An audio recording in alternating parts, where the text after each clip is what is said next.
P4 బాబు drive ఒత్తిడి వద్దని హితవు. P4 దీని మీద కొన్ని రోజుల కిందట మనం చర్చించాము. టీచర్లను వాళ్ళను చేస్తున్నారు. ఆ తర్వాత కమిషనర్ కూడా, సాలూరు మున్సిపల్ కమిషనర్ కూడా వాళ్ళ సచివాలయ సిబ్బందికి ఇచ్చారు. అవన్నీ అది 19వ తారీఖు నుంచి మొదలవుతుందని చంద్రబాబు నాయుడు ప్రకటిస్తున్నారు. 80,000 కుటుంబాలు P4. ఇదిగోండి, ఈ P4లో స్వచ్ఛందంగా వచ్చే వాళ్ళనే తీసుకోండి, మీరు ఒత్తిడి పెట్టకండి అనే ఒక హితబోధ ఆయన చేస్తున్నారు. అంటే మీడియాలో, రాజకీయ వర్గాల్లో, ప్రజా సంఘాల్లో, ముఖ్యంగా టీచర్ల నుంచి ఇది ఎక్కువగా వచ్చింది కదా. ఒక పారిశుద్ధ్య కార్మికురాలు, ఆమె వ్యక్తిగతంగా సహాయం చేశారు, చాలా ఆదర్శం. ఇలా అందరూ కూడా, అంటే డబ్బు ఉన్నవాళ్ళే అని కాదు, ఆమె పేరు పల్లెకుంట హేమలత. ఆమె తను పారిశుద్ధ్య కార్మికురాలు అయినప్పటికీ ఈ P4లో తను కూడా సహాయం చేస్తానని ముందుకు వచ్చారట.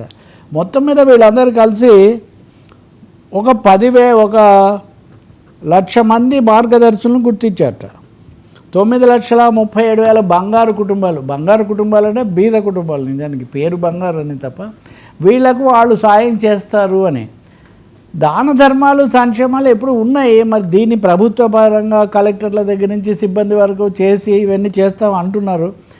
ఈ 1,00,000కు పైబడినటువంటి ఈ దాతలు, మార్గదర్శులు ఎంతమందికి ఇస్తారు అన్నదైతే మనకు తెలియదు. చంద్రబాబు నిన్న సమావేశంలో మటుకు విమర్శలకు అవకాశం ఇవ్వకండి.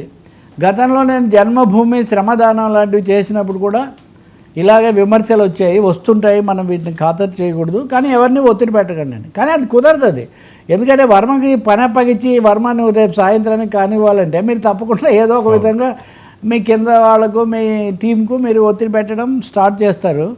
అన్నింటినీ మించి ఐచ్ఛికంగా, స్వచ్ఛందంగా, దాన ధర్మంగా జరిగేది ప్రభుత్వ పథకంగా మార్చి దాని కోటాలు ఇవి పెట్టడం, వీటి ఆధారంగా 2029 నాటికి పేదరికం నిర్మూలన అంటారు. అదైతే జరగదు. నేను అంతవరకు చెప్తాను. 2029కి పేదరిక నిర్మూలన స్థాయిలో దాన ధర్మాలు వస్తాయని మనం చెప్పలేము. కానీ తెలిసిన ఉద్యోగులు లేకపోతే ఇట్లా రోజులు చెప్పేది అంటే కొంత ఇబ్బందిగానే ఉంది. కాకపోతే తమకు ఏదైనా జరుగుతుందేమో వస్తారంటున్నారు. చూడాలి 19 నుంచి ప్రాక్టికల్గా ఎలాంటి ఇది ఉంటుంది. ఎక్కువ మంది ఉద్యోగాలు అడుగుతున్నారని ఒక సర్వే చేశారు. ఈ సర్వేలో 30% పైగా ఉద్యోగాలు కావాలని అడిగారు. ఇంకొక గణనీయమైన భాగం ఆరోగ్య సహాయాలు అడిగారు. మరి అవన్నీ P4లో ప్రత్యక్షంగా వచ్చే అవకాశం లేదు, వాళ్ళు చేసిన సర్వే ప్రకారం చూసినా కానీ.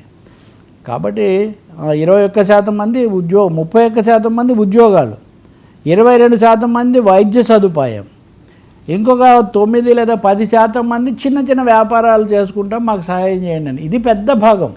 కాబట్టి దాన ధర్మాలు ఈ స్థాయిలో ఉంటాయా, మనం అనుభవంలో మనం చూడాలి. కాకపోతే ఒక సమస్య వస్తుంది, వీళ్లకు ఆ పేరుతో కొన్ని కట్టబెట్టడం జరుగుతుంది. కొన్ని పథకాలు, కొన్ని దారులు, కొన్ని షాపులు, కొన్ని సముదాయాలు వీళ్ళు కల్పిస్తారని. అదైతే జరగకూడదు. సహాయం చేసేంత వరకు చేయమనండి. కానీ P4 అనే పేరుతో ప్రైవేటు వ్యక్తులకు వీళ్ళు ఏదో సహాయం చేస్తారన్న పేరుతో వీళ్ళ కోసం వాళ్ళకు సహాయం చేయకుండా చూడాల్సిన అవసరం మాత్రం ఉంది.